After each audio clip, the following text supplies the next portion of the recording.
ஹாய்ங்க. எல்லாம் நல்லா இருக்கீங்களாங்க? இன்னைக்கு ஞாயித்துக்கிழமை காலையில வந்து என்ன டிஃபன் செஞ்சுட்ருக்கோன்னு பார்த்தீங்கன்னா, பூரி தாங்க. பூரிக்கு வந்து தொட்டுக்கறக்கு என்னன்னு பார்த்தீங்கன்னா, உருளைக்கிழங்கு மசாலா தான் செஞ்சோம். பூரி மசாலா வந்து இன்னைக்கு ஒரு வித்தியாசமா தாங்க செஞ்சிருக்கோம். நானே மளிகை கடையில போயிட்டு நின்னுட்டு ஃபோன் பண்ணுவேங்க. ஏன்னா, இங்கேருந்து கேட்டு போனாலும் எனக்கு மறந்துரும்னு சொல்லிட்டு. மளிகை கடையில போய் நின்னு ஃபோன் பண்ணோம்னா, பச்சை மிளகாய் எல்லாம் இல்லைங்கிறத அப்ப சொல்ல மாட்டாங்க. வீட்டுக்கு வந்ததுக்கப்புறம் அம்மா வந்து "பச்சை மிளகாய் இல்ல வாங்கலையா?" அப்படின்னு சொல்லி கேட்பாங்க. அப்புறமா வந்து வரமிளகா போட்டாலும் சாப்பிட மாட்டாளுங்க. அதனால வந்து வரமிளகா தூள் போட்டாச்சுங்க. இன்னைக்கு ஆடி அமாவாசைக்கு வந்து எங்க நெருஞ்சினா கொண்டு போய் பூரியெல்லாம் வச்சுட்டு வந்துட்டா காக்காய்க்கு. நாங்க எல்லாருமே வந்து காக்காய்க்கு வச்சுட்டு தான் சாப்பிட்டோமே காலையில. இன்னைக்கு வந்து பார்த்தீங்கன்னா, மட்டனு, சிக்கன் எல்லாம் ஒண்ணும் இல்லைங்க. எடுக்கல.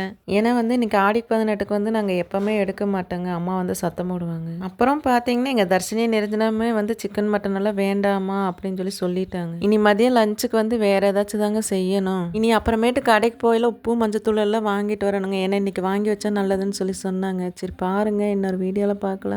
ஓகே, பாய்ங்க.